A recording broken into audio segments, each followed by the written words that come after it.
7 3-pointers. I mean, just with everything that he's been through this season, the ups and downs, the having to listen to people, critique him and stuff. What do you think this just means for him? And he doesn't have to make a statement to anyone, but he did make a statement tonight.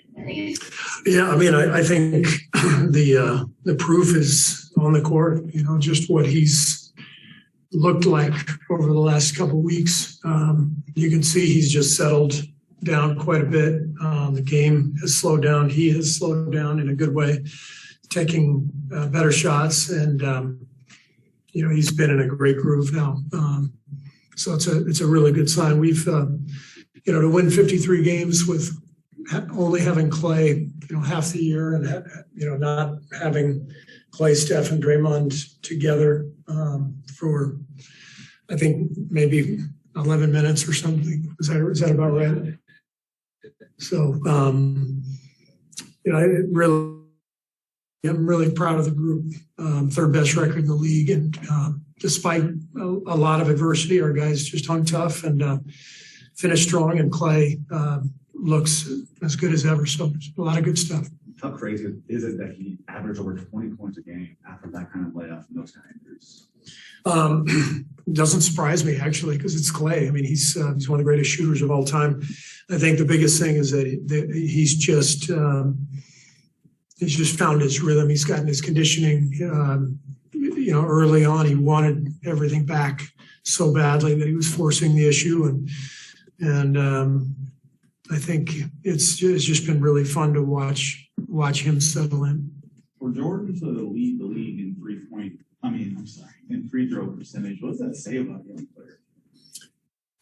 It's an amazing stat. I mean, obviously he's a great shooter, but it takes great focus, concentration. I think Steph texted him and said, "You better not miss," something like that. And so we were joking with Jordan in the locker room. Those were 4 pressure free throws, knowing that the regular season title was on the line. So we're really happy for Jordan. Just had a great year, and a good way to finish that off.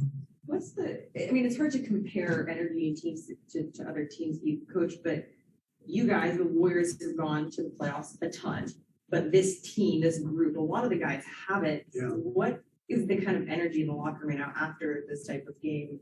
You finally know who you're going to be playing, when you're going to be playing, kind of the circumstances around this. There was a good vibe in the locker room, and a much deserved one. We've been through a lot. These last 6 weeks have been tough. We've lost a lot of games. We haven't looked great. We've been trying to do a lot of things at once, develop young players, bring guys back from injury, other guys going out. So, we stuck it out, and the guys, I think, have a great sense of accomplishment that to finish with 53 wins. And now, obviously, we got to take the next step. And we've got a week before our first game, and a week or so. I'm not sure when we play yet, but Saturday.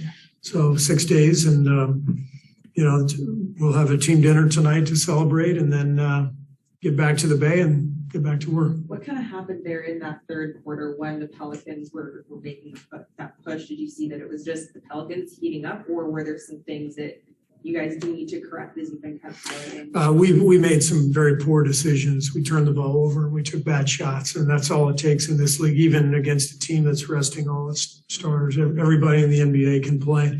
So all those guys who came off the bench for New Orleans, they're all capable, as they showed. So they got hot, but we helped them get hot with our decision making.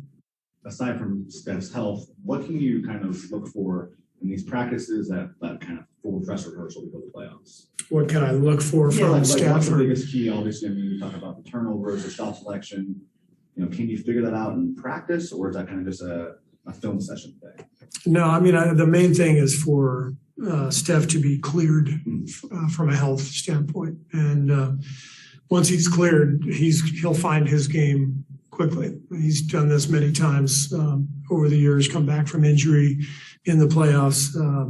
So I have no concerns about what he's looking like this week. All it takes is one game for Steph to go from the injured list to being first team All NBA. So just got to get him right health wise, and he'll find his way. From a team standpoint, what will be the focus in this week's preparation entering game one against the Nuggets on Saturday? Taking care of the basics. We've got to take care of the ball. Again, that's what allowed New Orleans to get back in the game tonight.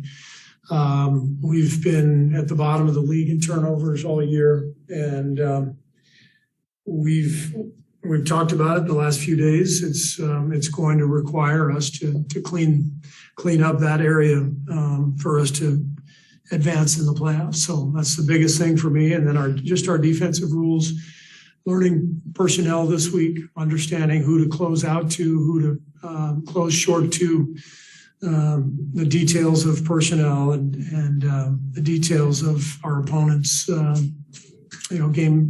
game plan and their strategy and the way they play. 18 more points for Jonathan. I think he was plus 21 or something like that. Was there one thing that really stood out to you though, as far as his performance? No, I just thought he was patient. He played the way he's been playing. The game is coming a little easier to him now compared to mid-season, and he's shown a lot of maturity. So very, very proud of him. Happy for him that he's come this far in his rookie year. You mentioned this in your opening answer to my question, just how you guys were able to do all of this without your core essentially playing it all together. What does that just say about the resilience of this team and the ability to kind of overcome adversity? And then also, how good can this team be if they're all together in the playoffs where they tend to always, just dominate? Yeah, I mean, it says a lot about the guys and their perseverance. It says a lot about our front office and the roster that they built. We have a lot of depth, and we were able to rely on that depth this year. We've got a good team. We've weathered some storms, but there's a chance now we can get Steph back and put him on the floor with Clay and Jordan and Draymond and Andre, and we haven't been able to do that all year. So that thought is exciting. In addition to the big picture that you've spoken about, Clay, could you address that 5-minute stretch in the fourth quarter, where you said you had let them back in the game with some bad decisions? He scored 15 points in a 5-minute span to put the game away. Just your thoughts on, him being in there in the fourth quarter and then performing like that and the significance of it. Well, I've seen it a million times, so it doesn't surprise me, but it was great to see tonight, just given that we were missing a lot of guys and that, he's come back from this long 2.5-year absence. So for him to look the way he has the last couple of weeks, but also kind of break this game open tonight on the last game of the regular season, it's significant. I think tonight was sort of a metaphor for Clay being back to Clay. Thanks. You did great.